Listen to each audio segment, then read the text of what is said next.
नमस्कार. आज दिनांक 11 मार्च 2024 पासून आपण एक नवीन उपक्रम सुरू केलेला आहे आणि तो नवीन उपक्रम म्हणजेच पोलीस भरतीसाठी जे चालू घडामोडी विचारलं जातं त्या चालू घडामोडीचं स्पेशल लेक्चर आपण आजपासून सुरू करत आहे.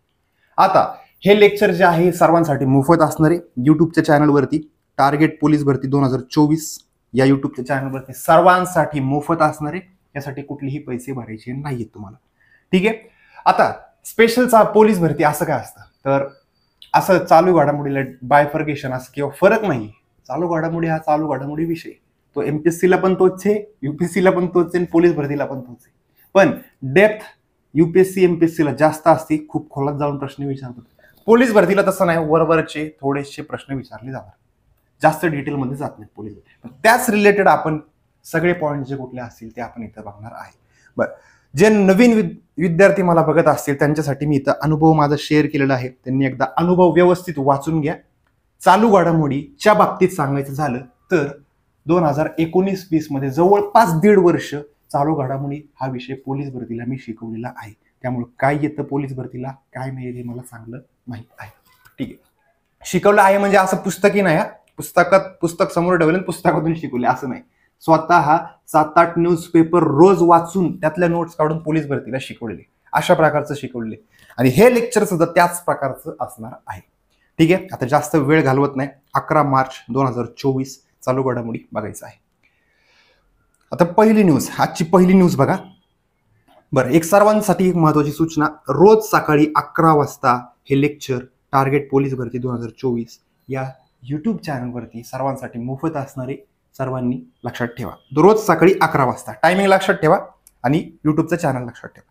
पहिली न्यूज आजची, मॉरिशियसचा राष्ट्रीय दिवस असतोय. त्या राष्ट्रीय दिवसानिमित्त प्रमुख पाहुणे म्हणून कोणाला आमंत्रण देण्यात आलेलं आहे तर कोणाला? भारताच्या राष्ट्रपती द्रौपदी मुर्मू यांना आमंत्रण दिलेलं आहे. लक्षात ठेवायचंय, मॉरिशसचा राष्ट्रीय दिवस 12 मार्च हा राष्ट्रीय दिवस असतो. म्हणजे उद्या, आज 11 मार्च, उद्या 12 मार्च रोजी द्रौपदी मुर्मू यांना मॉरिशस या देशाने आमंत्रण दिलेलं आहे प्रमुख पाहुणे म्हणून. राष्ट्रीय दिवस म्हणजे काय सर? जसं आपण स्वातंत्र्य दिवस साजरा करतो 15 ऑगस्ट ला, आपण स्वातंत्र्य दिवस साजरा करतो. 15 ऑगस्ट 1947 ला भारत स्वतंत्र झाला होता. सेम तसंच मॉरिशस 12 मार्च 1968 रोजी स्वातंत्र्य झाला होता आणि त्या दिवसाला ते राष्ट्रीय दिवस असं म्हणतात. ठीक आहे. आता एक एक पॉईंट बघूयात आपण. याच्या रिलेटेड अजून वेगळे काय पॉईंट्स विचारले जाऊ शकतात तर मॉरिशसचे पंतप्रधान, त्यांची राजधानी काय आहे हे प्रश्न पोलीस भरतीला विचारतात. मग आता मॉरिशस देशाची राजधानी कुठली आहे तर पोर्ट लुईस. लक्षात ठेवायचंय, मॉरिशसची राजधानी पोर्ट लुईस. मॉरिशस देशाचे पंतप्रधान प्रविंद जुगनॉथ, भारतीय वंशीय व्यक्ती आहेत बघा ते, म्हणजे प्रविंद जुगनॉथ लक्षात ठेवायचे. आणि मॉरिशस या देशाला 12 मार्च 1968 रोजी ब्रिटिशांकडून स्वातंत्र्य मिळाले होते आणि त्यामुळे हा दिवस राष्ट्रीय दिवस म्हणून साजरा केला जातो. जसा आपला 15 ऑगस्ट आहे ना, सेम त्याच प्रकारे त्यांचा 12 मार्च. 1947 ला आपल्याला स्वातंत्र्य भेटलं, 1968 ला त्यांना स्वातंत्र्य भेटलं. सर सगळं सांगितलंय, ते मॅप मी दाखव जरा, कुठं असतं काय असतं दाखवतो, जरा दम घ्या. मॅप दाखवलंय. आता इथं तुम्हाला भारत दिसत असेल ग्रीन कलर मध्ये आणि या ठिकाणी जर बघितलं तुम्ही बारीक बारीक सर्कल काढलेत. ते सर्कल काढलाय तो अख्खा सर्कल जो आहे तो मॉरिशस नाही आहे, तर समुद्रामध्ये असे बारीक बारीक बारीक बारीक बारीक बेट आहेत. कंपॅरिझनसाठी तुम्हाला सांगतो, मॉरिशस जो आहे त्याचं क्षेत्रफळ 2000 किलोमीटर स्क्वेअर एवढं क्षेत्रफळ आहे. मग आता कुठल्या एवढे? भारत एवढे, महाराष्ट्र एवढे, पुणे जिल्हा एवढे, तर पुणे जिल्ह्याचं क्षेत्रफळ 15,000 किलोमीटर स्क्वेअर एवढं आहे आणि मॉरिशसचं जवळपास 2000 किलोमीटर स्क्वेअर आहे. म्हणजे मॉरिशस पुण्यापेक्षा 7 पटीने जवळपास लहान आहे, 7 पटीने लहान क्षेत्रफळाच्या दृष्टिकोनात. आणि त्या देशाने आता द्रौपदी मुर्मू यांना आमंत्रण दिलेलं आहे. उद्याच्या दिवशी म्हणजे 12 मार्च रोजी द्रौपदी मुर्मू तिथे जाणार आहेत. ठीक आहे. संरक्षणाच्या दृष्टिकोनातून हे बेट खूप महत्वाचं आहे, कारण की इथं ज्यांची कुणाची आर्मी असेल तीनची आर्मी इथं आफ्रिकेवरती नियंत्रण ठेवू शकते, ऑस्ट्रेलियावरती, इथं न्यूझीलंड आहे, इथं जावा सुमात्रा, इथं बांगलादेश असेल किंवा म्यानमार असेल, बांगलादेश असेल, भारत असेल, सर्व सर्कलवरती इथं नियंत्रण ठेवू शकते जर या बेटावरती नियंत्रण असेल तर. त्याचमुळे ब्रिटिशांनी ते बेट 1968 म्हणजे खूप लेट सोडलेली आहेत. आपल्याला 1947ला भेटले, पण त्यांनी तो देश खूप लेट सोडलेला आहे. ठीक आहे, लक्षात ठेवा. मॉरिशस, द्रौपदी मुर्मू उद्या जाणार आहेत तिकडे. पोर्ट लुईस राजधानी, प्रविंद जुगनाथ 12 मार्च 1968 त्यांचा स्वातंत्र्य दिवस म्हणजेच राष्ट्रीय दिवस आहे. ठीक आहे, पुढचा पॉईंट बघूया. आता मस्त तुम्हाला इमेज दिसत असेल का, कारण की अरुणाचल प्रदेश संदर्भात एक न्यूज सांगायची आणि मी अरुणाचल प्रदेशचा फोटो इथं मागे टाकलेला आहे. परत एकदा अपडेट सांगतो मी. रोज सकाळी 11 वाजता चालू घडामोडी पोलीस भरतीसाठीचं स्पेशल लेक्चर आपल्या युट्यूब चॅनलवरती म्हणजेच टार्गेट पोलीस भरती 2024 या युट्यूब चॅनलवरती बघायला विसरायचं नाही. रोज सकाळी 11 वाजता येणार आहे. 11लाच बघा किंवा त्याच्यानंतर बघितलं तरी चालेल. अरुणाचल प्रदेश संदर्भात न्यूज आहे. अरुणाचल प्रदेश राज्याचा जे त्यांच्या राज्यात 27वा जिल्हा बिचोम जिल्हा. कुठला? बिचोम जिल्हा. बिचोम. महाराष्ट्रात किती जिल्हे? 36. तसं अरुणाचल प्रदेशमध्ये 26 जिल्हे होते आणि 27वा जिल्हा कुठला बनलेला आहे? बिचोम हा जिल्हा बनलेला आहे. ठीक आहे, आता इतर पॉईंट बघूयात आपण. अरुणाचल प्रदेशचे मुख्यमंत्री कोण आहेत? पेमा खांडू. लक्षात ठेवा, विचारला जाऊ शकतो हा प्रश्न. अरुणाचल प्रदेशचे मुख्यमंत्री कोण आहेत? पेमा खांडू. अरुणाचल प्रदेशचे राज्यपाल कोण आहेत? कैवल्य त्रिविक्रम परनाईक. कोण आहेत? कैवल्य त्रिविक्रम परनाईक हे राज्यपाल आहेत. कुठल्या राज्याचे? अरुणाचल प्रदेश राज्याचे.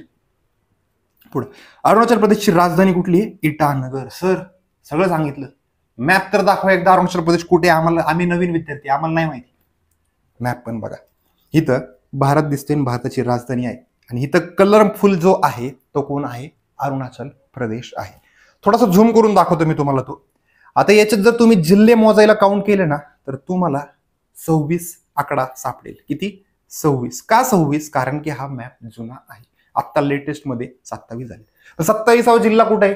तर इथं ईस्ट कामेंग आणि वेस्ट कामेंग यांच्यामध्ये याच्यातली थोडी गावं घेऊन इथं काय केलेलं आहे? इथं एक नवीन जिल्हा स्थापन केलेला आहे. हा एमपीएससी किंवा युपीएससी लेवलचा प्रश्न झाला. कुठल्या जिल्ह्याची फोड केली, काय केली, कुठं बांधला, किती गावं घेतली, इकडनं किती गावं घेतली, क्षेत्रफळ किती, हे एमपीएससी युपीएससी लेवलला गेलं. आपल्याला पोलीस भरतीला एवढं डिटेल विचारणार नाहीत. काय विचारतील? अरुणाचल प्रदेश राज्याचा 27वा जिल्हा कुठला? बिचोम जिल्हा. आणि ही त्या रिलेटेड अरुणाचल प्रदेश रिलेटेड माहिती आहे. ठीक आहे, जास्त डिटेल जायचं नाही. बघा, युट्यूबवरती खूप सारे चॅनल्स असतील जे चालू घडामोडी शिकवतात, पण तुम्हाला तेच सगळीकडे कॉपी पेस्ट दिसत असणार आहे. आणि व्हिडिओ बनवायचा म्हणून कुठलीही न्यूज आणायची आणि तुम्हाला तिथं सांगायची असं मी इथं करणार नाही.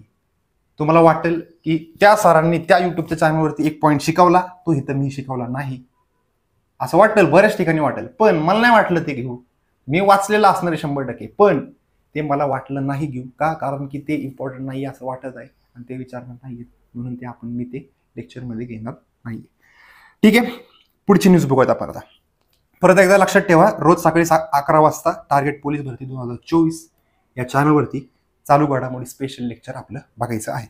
वयाच्या 41व्या वर्षी 700 विकेट्स घेणारा पहिला वेगवान शब्द महत्वाचा आहे, गोलंदाज कोण? James Anderson. सर आम्हाला नाही माहित कोण जेम्स अँडरसन. तर इमेज पण टाकलेली आहे बघा. इंग्लंडचा फास्ट बॉलर जो आहे तो जेम्स अँडरसन याने 700 विकेट्स घेतलेले आहे. फास्ट बॉलर मध्ये पहिला 700 विकेट घेणारा कोण आहे? James Anderson. एकूण सगळे बॉलर जर म्हटले ना तर मुथय्या मुरलीधरन पहिला आहे, कारण तो स्पिनर आहे. आता कोण कोण आहेत ते पण बघूयात आपण. मुथय्या मुरलीधरन जर बघितला 800 विकेट्स आहेत. किती? स्पिनर आहे. आणि शेन वॉर्न जर बघितला तर 708 विकेट्स आहेत. किती? 708. आता शेन वॉर्न यांचा तर मृत्यू झालेला आहे, म्हणजे ते खेळत सुद्धा नाही. 708 हे फिक्स राहणार, 800 हे पण फिक्स राहणार, रिटायर्ड झालेले. जेम्स अँडरसन अजून सुद्धा खेळत आहे आणि जेम्स अँडरसनच्या 700 विकेट्स झालेल्या आहेत. म्हणजे काहीच दिवसात 2 किंवा 3 मॅचेस मध्येच जेम्स अँडरसन दुसऱ्या क्रमांकाला जाईल. लक्षात ठेवा, हा प्रश्न खूप महत्वाचा आहे, पॉईंट खूप महत्वाचा आहे, विचारला जाऊ शकतो. आणि भारताच्या दृष्टिकोनातून हा पॉईंट महत्वाचा आहे. अनिल कुंबळे 4थ्या क्रमांकाला आहेत एकूण लिस्टमध्ये. आणि भारतामध्ये सगळ्यात जास्त विकेट्स घेणारा कोणी व्यक्ती? तर अनिल कुंबळे. भारतातला सर्वात जास्त विकेट्स अनिल कुंबळे. जगातला सगळ्यात जास्त मुथय्या मुरलीधरन. फास्ट बॉलर मध्ये सर्वात जास्त जेम्स अँडरसन. एवढे प्रश्न पोलीस भरतीला विचारले जाऊ शकतात. ठीक आहे, पुढचा प्रश्न बघूयात. परत रोज सकाळी 11 वाजता चालू घडामोडी लेक्चर आपलं बघायचं आहे टार्गेट पोलीस भरती 2024 या चॅनलवरती. भारतातील सर्वात मोठा तरंगता सौर ऊर्जा प्रकल्प कुठे उद्घाटन केलं तमिळनाडू राज्यातील तुतीकोरीन. जर तुम्ही भारताचा मॅप जर नीट बघितला ना, तर या ठिकाणी तमिळनाडूचा हा पार्ट जो आहे इथं या किनाऱ्यावरती तुतीकोरीन, आणि त्या ठिकाणीच काय केलेलं आहे, हा तरंगता सौर ऊर्जा प्रकल्प त्याचं उद्घाटन केलेलं आहे. लक्षात ठेवा. आता इथं बघा, हे पाणी दिसते आणि त्या पाण्याच्या वरती हे सोलार पॅनल त्या ठिकाणी ठेवलेले आहेत, तरंगतायत त्याच्यावरती. त्यामुळे सर्वात मोठा तरंगता सौर ऊर्जा प्रकल्प कुठे आहे, तमिळनाडूत आहे. बस एवढाच सिंपल प्रश्न विचारला जाऊ शकतो तुम्हाला इथं. पुढं आता याचे तमिळनाडूची राजधानी कुठली आहे, तर चेन्नई. कुठली राजधानी आहे, चेन्नई. तमिळनाडूचे मुख्यमंत्री कोण आहेत, M.K. स्टॅलिन. लक्षात ठेवायचे, M.K. स्टॅलिन. आणि तमिळनाडू राज्याचे राज्यपाल कोण आहेत, रवी. लक्षात ठेवा फक्त, रवी. तमिळनाडूचे राज्यपाल कोण आहेत, तर रवी, असं लक्षात ठेवा. तमिळनाडूची न्यूज कंप्लीट झाली. आता पुढचा पॉईंट बघूयात. आता कालच्या न्यूजपेपर मधले मी काही कटआउट घेतलेले आहेत. बरं, आता अजून एक महत्वाचा पॉईंट, असं न्यूजपेपर वाचून कोणीही तुम्हाला असे शिकवणार नाही. युट्यूब मधला पहिला चॅनल असेल असा की पोलीस भरतीसाठी शिकवत आहे आणि स्वतः शिक्षक असं कोपऱ्यात दिसतोय आणि पोलीस पेपरचे कटआउट जे आहेत किंवा पेपर मधनं ऍक्च्युअल न्यूज उचलून आणलेली आहे, असं तुम्हाला हा पहिलाच युट्यूब चॅनल सापडला. कारण की ते वेबसाईट आहेत करंट अफेअर्सच्या, सगळा डाटा तिथनं ते उचलून घेतात, कॉपी पेस्ट करतात आणि व्हिडिओ बनवतात. सगळीकडं हेच प्रोसेस चालते युट्यूबवरती. माझी पण तीच असणार आहे, पण तिथं मी फक्त महत्वाचं जे असेल तेवढंच उचलणार आहे तिथून. आणि महाराष्ट्र टाइम्स असेल, लोकसत्ता असेल किंवा इतर मराठी जे कुठले न्यूजपेपर असतील त्यांच्यातून काही महत्वाच्या न्यूज मी घेणार आहे. ठीक आहे. आता बघा, इथं मी PDF जी आहे, तुम्ही लिहायच्या नादी लागू नका. ही जी PDF आहे, ही PDF तुम्हाला टार्गेट पोलीस भरती 2024 या टेलिग्रामच्या चॅनलवरती तुम्हाला ही PDF भेटणार आहे. त्यामुळे लेक्चर बघत असताना लिहून घेऊ नका. ही PDF ज्यावेळेस ह्याच्यावरती येईल चॅनलवरती, त्यावेळेस त्या PDF मधून तुम्हाला जे बघून लिहायचं आहे ते बघून लिहू शकता. ठीक आहे.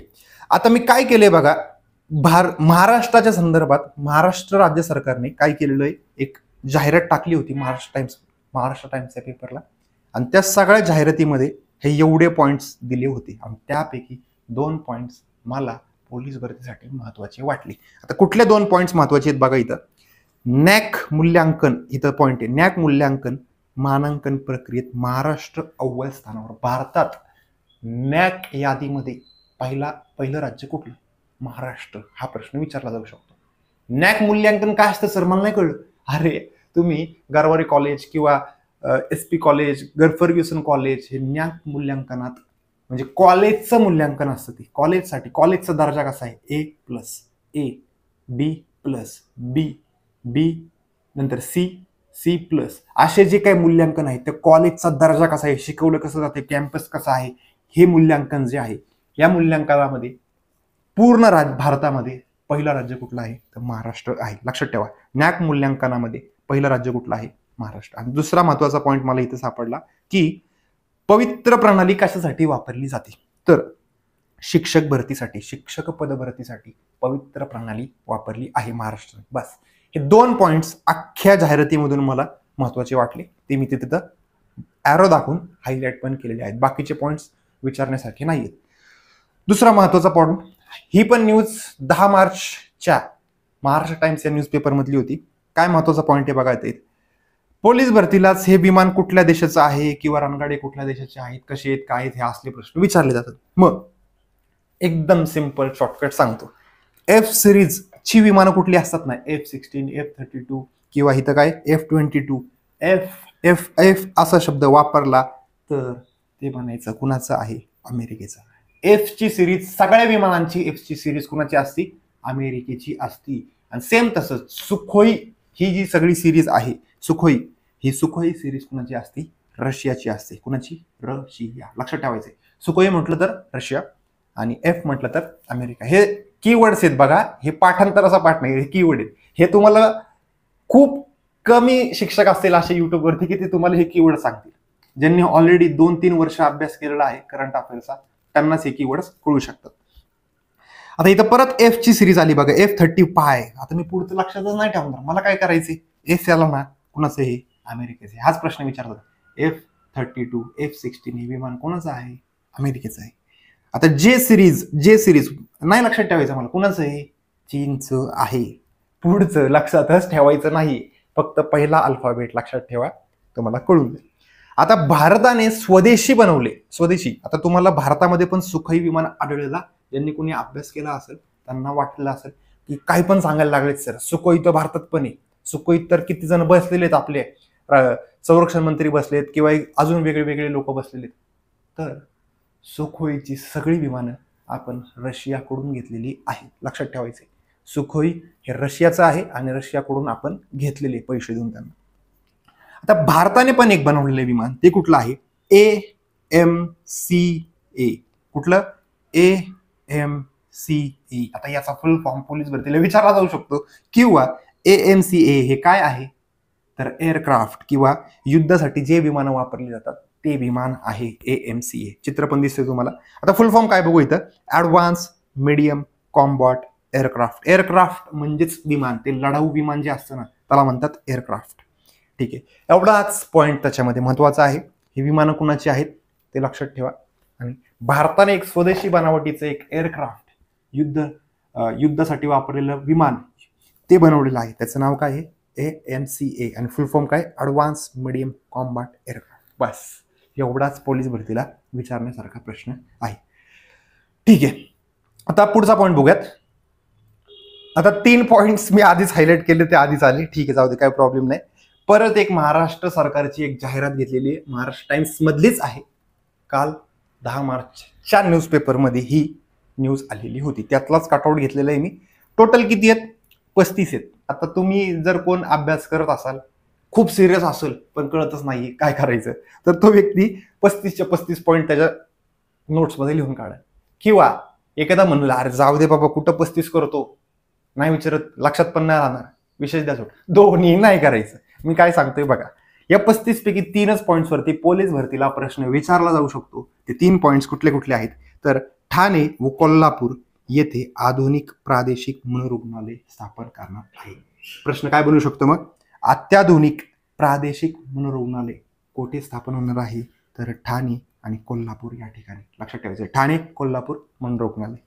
पुढे दुसरा पॉईंट, महात्मा ज्योतिराव फुले जन आरोग्य योजनेच्या विमा संरक्षण जो होता तो 1.5 लाखाचा होता. आधी तुम्ही जर दवाखान्यात ऍडमिट झाली तर 1.5 लाखापर्यंतचा खर्च सरकार करत होतं, पण आता तो खर्च 1.5 लाखावरून किती गेलेला आहे?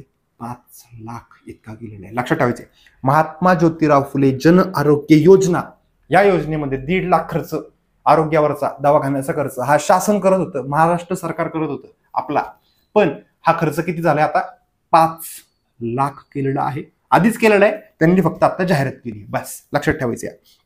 पुढचा पॉईंट, तिसरा आणि शेवटचा पॉईंट, गर्भधारणापूर्व माता आणि 2 वर्षापर्यंतच्या बालकांचे आरोग्य सुधारण्यासाठी वात्सल्य विशेष योजना. सिंपल साधा, वात्सल्य योजना कशाशी संदर्भात आहे? प्रश्न विचारला जाऊ शकतो. वात्सल्य योजना गर्भधारणापूर्व ज्या स्त्रिया आहेत आणि 2 वर्षापर्यंतची बालके आहेत त्यांच्या आरोग्यासाठी ही योजना आहे. सिंपल. किंवा परत एक उलटा प्रश्न विचारतील, गर्भधारणापूर्व माता आणि 2 वर्षापर्यंतच्या बालकांच्या आरोग्यासाठी कुठली योजना सुरू केली? वात्सल्य योजना सुरू केली. बस असा प्रश्न विचारला जाऊ शकतो. ठीक आहे, आता सेकंड लास्ट न्यूज आहे, ह्याच्यानंतर आपल्याला अजून एक न्यूज बघायची आहे. क्रिस्टिना पिस्कोवा मिस वर्ल्ड झालेली आहे. आजपर्यंत पोलीस भरतीला मिस वर्ल्ड, मिस युनिव्हर्स याच्यावरती प्रश्न विचारलेले जायचे, पण त्यांचं प्रमाण कमी होतं. आणि यावेळेस मला 100% खात्री वाटते की प्रश्न विचारणार म्हणजे विचारणार. आणि इतर कुठल्या जिल्ह्यात नाही विचारला तरी मुंबईच्या पोलीस भरतीला फिक्स प्रश्न विचारणार. का? कारण की ही स्पर्धा झाली होती मुंबईत, म्हणून हा प्रश्न विचारण्याची संभाव्यता खूप जास्त आहे. काय प्रश्न आहे एकदा बघूयात आपण. मुंबईत रंगलेल्या मिस वर्ल्ड 2024 स्पर्धेत झेक प्रजासत्ताक, ते चेक प्रजासत्ताक म्हणा किंवा झेक प्रजासत्ताक म्हणा, त्याचा उच्चार ऍक्च्युअली झेक प्रजासत्ताक होतो, ते मराठीत लिहिताना चेक लिहितात. झेक प्रजासत्ताक किंवा रिपब्लिक प्रजासत्ताक हा शब्द मराठी आहे आणि त्याचा इंग्लिश शब्द रिपब्लिक आहे. झेक रिपब्लिक देशाचं नाव आहे. झेक रिपब्लिकच्या क्रिस्टिना पिस्कोवा हिच्या शिरपेचात, म्हणजे जिंकलोय कोण लक्षात ठेवा फक्त, क्रिस्टिना पिस्कोवा. मिस वर्ल्ड 2024 कोण आहे? Christina Piskova. इथं मी फोटो पण टाकलेला आहे, व्यवस्थित बघा आणि लक्षात ठेवायचंय. कुठं मला दाट शक्यता वाटते पोलीस भरतीला 100% विचारणार, आणि कुठं नाही विचारला तरी मुंबईच्या पोलीस भरतीला 100% प्रश्न विचारणार. का? कारण की ही स्पर्धा झाली होती मुंबईत. 10 मार्च 2024चा न्यूजपेपर आहे हा, महाराष्ट्र टाइम्स. ठीक आहे, पुढचा पॉइंट, शेवटची न्यूज आहे. या न्यूजमध्ये काहीच नका लक्षात ठेवू, पोलीस भरतीला याच्यावरती 1 पॉइंट फक्त विचारतात. बरं, आता कोण भारताचे पंतप्रधान, हे कुठे गेले होते, काय केलं तिथं, हे ते असा प्रश्न विचारणार नाहीये तुम्हाला. या पूर्ण टॉपिक जर तुम्ही वाचला तर त्यातनं फक्त 1 पॉइंट तुम्हाला विचारतात, आणि विचारलेलं आहे यापूर्वी. काय विचारलंय? काझीरंगा अभयारण्य कुठल्या राज्यात आहे? काझीरंगा अभयारण्य कुठल्या राज्यात आहे? तर आसाम या राज्यात आहे. सिंपल साधा प्रश्न आहे, बस. बाकी काही वाचू नका. आणि सर थोडंसं डिटेल, मला थोडासा डिटेल अभ्यास करायचा, 1 पण मार्क सोडायचं नाहीये मला. ठीक आहे, त्यांच्यासाठी सांगतो अजून एक पॉइंट. लचित बोरफुकन, इथं बघा, झूम करतो एकदा, इथं काय लिहिलंय बघा, लचित बोरफुकन पुतळ्याचे अनावरण केलेलं आहे. लचित बोरफुकन हे, आता काय होते ते पण दिलेले. ओहोम योद्धा, ओहोम नावाचा एक जमात आहे, आणि त्यांचा एक योद्धा लचित बोरफुकन यांच्या 125 फूट उंच पुतळ्याचे, आणि त्याला नाव काय दिलेलं आहे तर statue of velar. Statue of velar कोणाचा आहे असा प्रश्न विचारला जाऊ शकतो, पण तो खूप डिटेल आहे.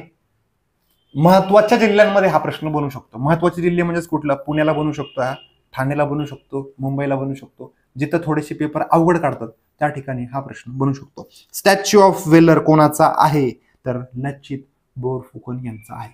लचित बोरफुकन हे कुठले योद्धा आहेत तर ओहोम जमातीचे योद्धा आहेत. बस एवढे 2 पॉइंट विचारले जाऊ शकतात. यांच्या पुतळ्याचं उद्घाटन नरेंद्र मोदी यांनी कुठं केलेलं आहे तर आसाम या राज्यामध्ये केलेलं आहे. ठीक आहे, 2 पॉइंट लक्षात ठेवली तर आपण. काझीरंगा अभयारण्य कुठे आहे तर आसाम मध्ये आहे. ठीक आहे, आजची चालू घडामोडी या ठिकाणी संपलेल्या आहेत. तुमच्या काय सजेशन्स असतील तर खाली कमेंट्समध्ये मला जरूर सांगा. मी सगळ्या कमेंट्स तुमच्या वाचत असतो. आणि उद्याच्या लेक्चरमध्ये म्हणजेच 12 मार्च 2024 रोजी आपण पुढचे उद्याचे लेक्चर आपण घेऊन येऊयात. आणि रोज सकाळी आपलं पोलीस भरतीसाठी स्पेशल चालू घडामोडी लेक्चर असणारे 11 वाजता. लक्षात ठेवायचे 11 वाजता. कुठल्या चॅनलवरती? टार्गेट पोलीस भरती 2024 या चॅनलवरती असणार आहे. आणि याची PDF जी आहे, आत्ता जे मी काही शिकवलं या सर्वाची PDF कुठं भेटणार आहे तुम्हाला तर टार्गेट पोलीस भरती 2024 या टेलिग्राम चॅनलवरती भेटणार आहे. लक्षात ठेवा. आणि सर्वात महत्वाची एक शेवटची अपडेट, ज्यांनी कुणी आतापर्यंत बॅच कुठली जॉईनच केलेली नाहीये त्यांच्यासाठी फक्त इथं आपण सर्व विषयांचे सेपरेट बॅचेस सुरू केलेले आहेत पोलीस भरतीसाठी, स्पेशल पोलीस भरतीसाठी, किंवा आणि सर्व विषयांची एकत्र एकच कॉम्बो बॅच सुद्धा सुरू केलेली. तुम्हाला जर एकच विषय करायचा असेल तर तुम्ही बिंदास करू शकता. डोळे झाकून ऍडमिशन घ्या. मोठा भाऊ आहे, आज मी काहीतरी सांगतोय, बिंदास विश्वास ठेवा आणि ऍडमिशन तुम्ही इथं घेऊ शकता. ठीक आहे, चालू घडामोडी संदर्भात तुमचे काही सजेशन असतील बिंदास कमेंटमध्ये सांगा. मी सगळे कमेंट्स तिथे वाचत असतो. या व्हिडिओ लेक्चरमध्ये आपण इथंच थांबूयात.